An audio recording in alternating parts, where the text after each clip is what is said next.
Hi everybody, Joshua here with the Heavy Piano YouTube channel. Today's video will be a tutorial on how to play my version of Radiohead's motion picture soundtrack on the piano. So, if you haven't had a chance yet, I always say check out my video first to kind of see where I'm coming from. You may not even like the way I play the song, but I'm going to talk about chords and melody here, and then just some of my philosophy or just some rhythms I was thinking about, what I was trying to convey when I created my improvised version. So, let's get right into it. Right at the top, we have a G chord. We kind of have this introduction on G, C, like a B minor. You could B minor 6, add that G in there, C major, right? So we have those 4 chords twice through. So let's see here. G, C, you could call it C sus or C2 or C, B minor 6, C7. Sorry, I'm just reiterating those chords at the beginning. And then the verse will kind of follow that for a little bit. So what I'm doing over those chords is I'm taking this grouping of notes, right? And that's kind of maybe a little bit too pretty. Adding that 6th in there sometimes, adding the major 7th in there. But overall, so if we play all these notes, it's almost like I'm taking all the notes of the G major scale,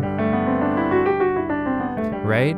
But kind of like creating these clashy sections. And notice they also work over that B minor 6, So it's like a smattering of notes. And then what I was trying to do was create like this random paint splatter effect. And almost like the sound of like rain hitting, like not as harsh as the sound of like rain hitting a metal roof, but like almost in that like kind of like the random pattern of like raindrops hitting something. So I'm taking like these different groupings of notes and just trying to spread them out through different chords. I really didn't go too high in the octaves, but at the beginning, just kind of like randomly, alternating between like having really clashy notes and then making more pretty sounds, clashy sounds, like more normal, like kind of voicings over these chords. So like over the G, I might play like, trying to find different shapes for my hand. Like there's that shape, there's that shape, there's that shape. I'm using the same shape over different notes. And then the chord will change, but I'm keeping my smattering of notes kind of the same. But there is a line I wanted to bring out. So I have the G chord and the C chord. So over those notes there, and then I have my B minor chord, B minor 6. So I'm kind of drawing some of those notes out within within like this rhythmic smattering of notes.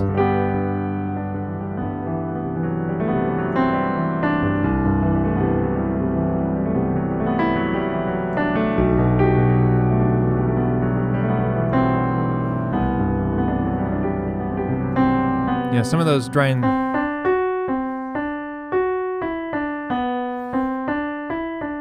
So there's like these notes that are kind of like coming through, and they're not as strong as the way I want the verse to draw the melody out when I'm playing this. But they are like a little bit more emphasized outside of these, like these kind of smattering notes, these like spread out notes. So when the verse comes in on G, let's see here. I'll just play the melody in chords. C, B minor, C, back to G, to C,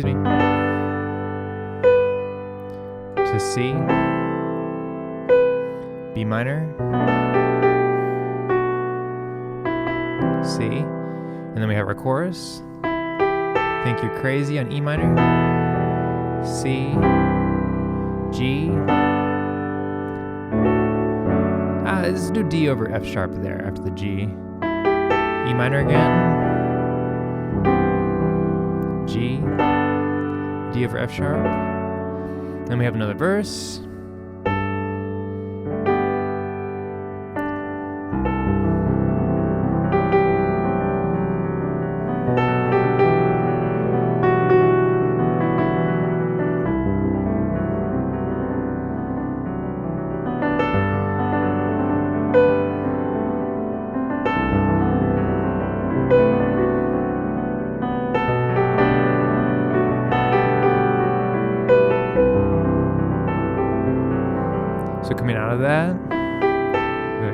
chorus again.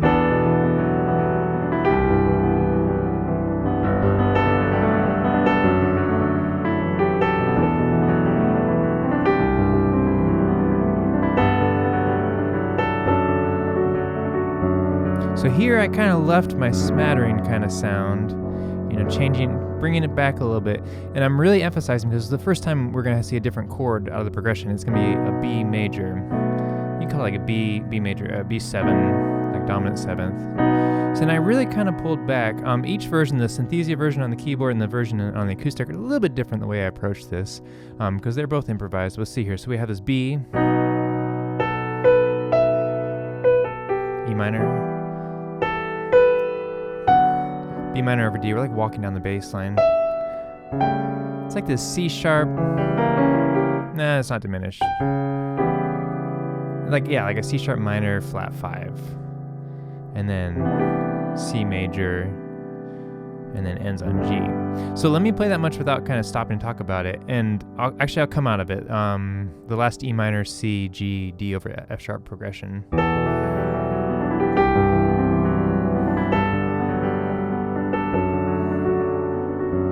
So now I'm like very, very much switching gears here.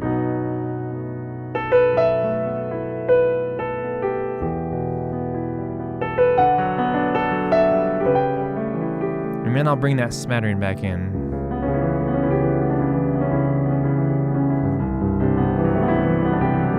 Really, the F sharp served as a really nice, like, sharp 11 kind of sound in there.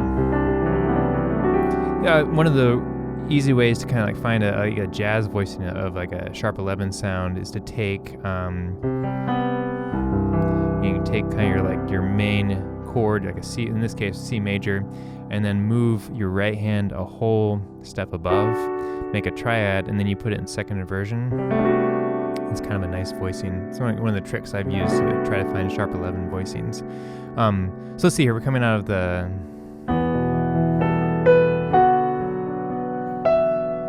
And I'm bringing the smattering back in.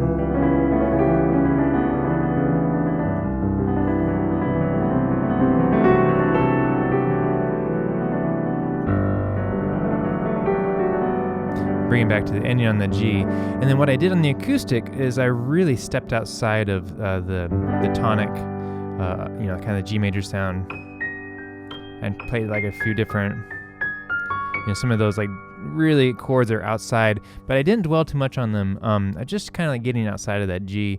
I didn't like the way that sounded on my keyboard, so I didn't do that in the version that you see in the Synthesia MIDI version. But that's kind of where I'm coming from. I'm trying to create this swell and fall. So like when the verse comes in,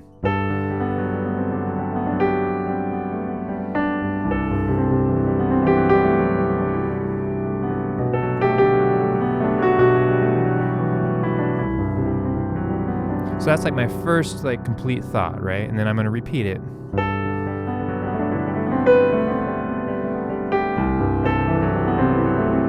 Some of these like techniques, drawing out the left hand, bringing the left hand lower so it's like more emphatic. It's like almost like you're like starting a giant like motor, or a giant like construction truck, like starting to move. You use the most energy when from moving, like objects at motion tend to stay in motion, objects at rest tend to stay at rest, right? So it takes the most energy to like get something started.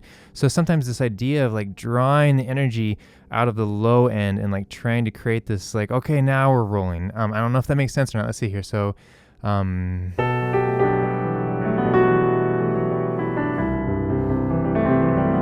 it's right here.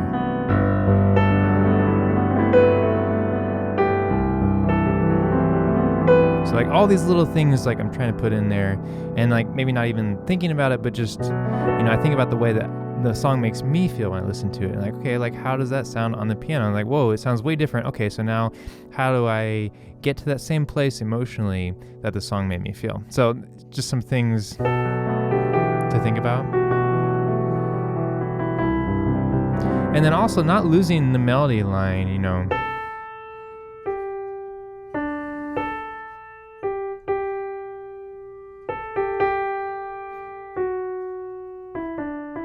still is like the melody itself, even with all the notes, it still has like a movement and an energy and a flow to it.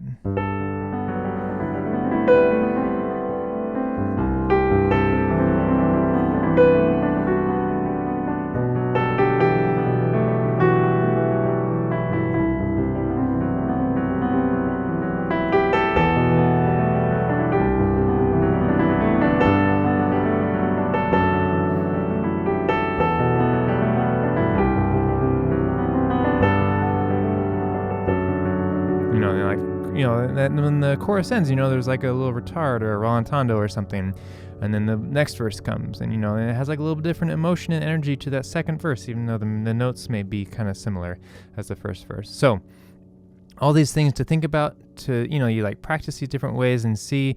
It's helpful to like listen to yourself play, and you just kind of go through and see what ways. You don't have to use the smattering that I used. You could just use chords,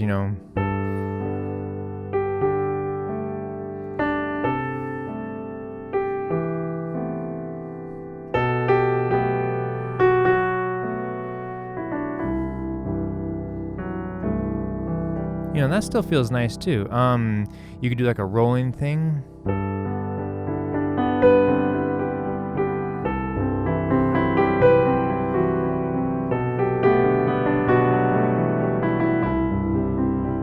There's that kind of motion. You could do like an Alberti bass.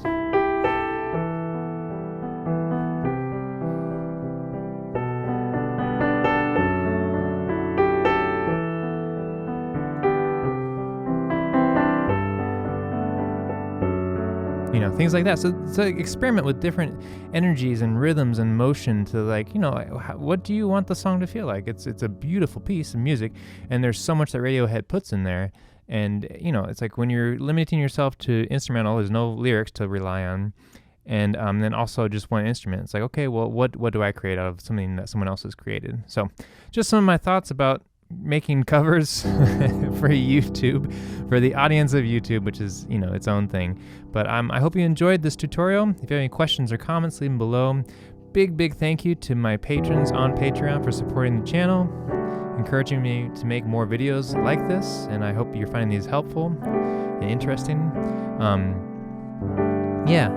want to say thank you to Sean Perrin. A long time ago had me on his OK podcast. It was a Radiohead-based podcast, and just kind of talked about creating music and creating covers and playing music and playing Radiohead and what drew us to Radiohead and all that. But he requested that I make an arrangement of this a long time ago, and it took me a while to get to it. But thank you, Sean, and thanks for having me on way back when. And I hope you're doing well, and I will catch everybody next time.